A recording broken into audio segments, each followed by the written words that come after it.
Essentially the same question that was posed by Deputy Cleary earlier. I listened to your answer and I really hope you're not going to give me the same one, because I thought when you said, well, people looking for funding are always going to look for more, means you're entirely missing the point here. Practically the entire scientific community has come out publicly for the first time and said the approach the government is adopting is wrong. They haven't said you're not putting enough money in. That's a minor part. They're asking you to rebalance the funding. This is an incredibly serious scenario, and I'm really surprised at how dismissive you've been of their opinions.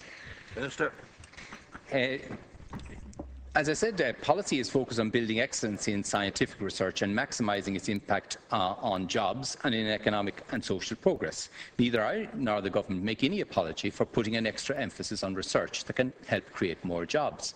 The government introduced a number of policy initiatives targeted at accelerating the economic and societal return of our investment in the area. One of those was the research prioritisation, and I won't go into it again since you heard the earlier answer, but it narrowed down to 14 priority areas, and it said there should be a two-gateway approach. One, excellent science. Two, relevance to something we can deliver. We've also invested considerably in improving that capacity to deliver. So we put in knowledge transfer Ireland, a new group within Enterprise Ireland, which is seeking to take, if you like, commercial research and bring it to the point where it can be spun out in licenses or new startups. We also are investing heavily in commercialisation funds. So this is, close to 100 million going into that phase of taking good ideas, bringing them forward so they can have an impact on research. But as I said in my earlier reply, we have sustained within Science Foundation Ireland, which funds roughly 150 million out of the 700 total. We've maintained that budgeting pretty steady. So, the part we're responsible, we're holding that budget. But from the very inception, the SFI's mandate was oriented research. So in other words, the oriented basic research, but it has to have a relevance to the Irish, if you like, society in some shape or form. That's the continuing the approach we're taking. That letter, as you see, objects to oriented research. It's at the core of Science Foundation Ireland's mandate. So the idea of the two elements, yes, excellent science, but also relevance, they have been in harness together from the very outset of this strategy. And as I sought to illustrate in the answers earlier, it is having impact. We're recognised at being good at taking research and making an impact. And I would point you to the 12 research centres, which are in really important documents. And I think I have the documents I could refer you to. Minister, I'll let you back in. Time is up. Okay. Deputy.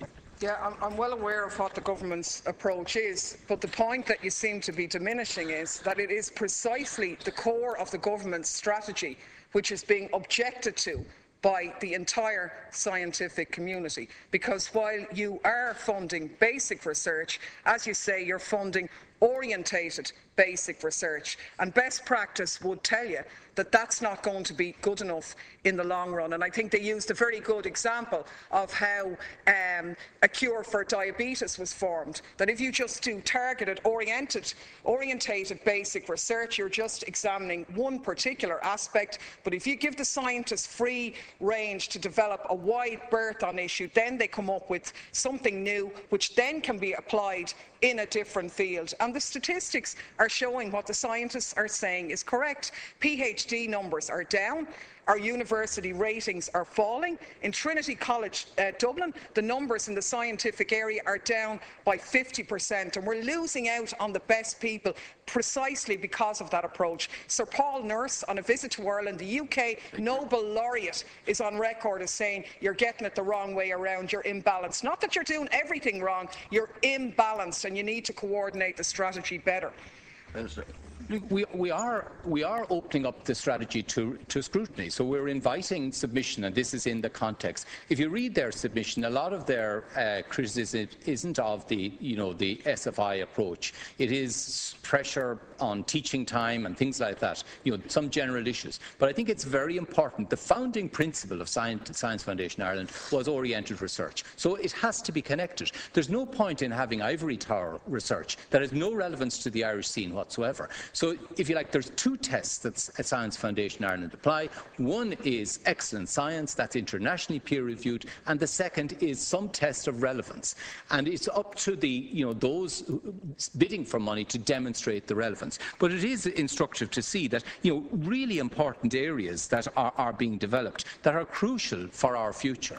In big data, in software development, in pharmaceuticals, in marine, in the whole infant health area, and so on, advanced materials. These are crucial to Ireland's future. We are strong in those areas, and we're building off strengths. And I think that's the approach we're taking. But we will, if you'd like to submit your own views, we'd be happy to take them. But those are excellent science. There also is other outside of those research centres. There is a lot of principal investigators doing basic research, and what's very interesting in my view is we have more researchers now in industry than we had 5 years ago. Big increase in the number of people of industry who are taking on researchers within their companies to drive their businesses. And that for an employment needy economy, that's really important. Contradiction in what you're saying, Minister. On the one hand, you're saying that you're open to listening, but your comments in response to both questions has been really dismissive of what the entire scientific community is saying. And at the heart of this really is that, scientists aren't business people. They're not entrepreneurs. Of course, we would hope that the outcome of their research would end up in job creation, and often does. But why are they being assigned, and why is the government listening to a chief scientific advisor in the Department of Jobs? There should be an independent scientific advisor to the government directing in areas of health and education if we're really going to prioritise societal gain and ultimately long-term through that jobs as well. And that's the approach that's used in Denmark, in Germany, in Austria and in these countries, which would be ahead of us. And I think in the long term, both in terms of job creation and societal impact, that will be better. So if you're really saying you're interested in listening to what the scientists are saying, then I think you should call them in and maybe adapt some of your responses to take account of what they're saying, that rather than the short term, the long term benefits will be far preferable in that regard. Very quickly, Deputy Clare. Minister,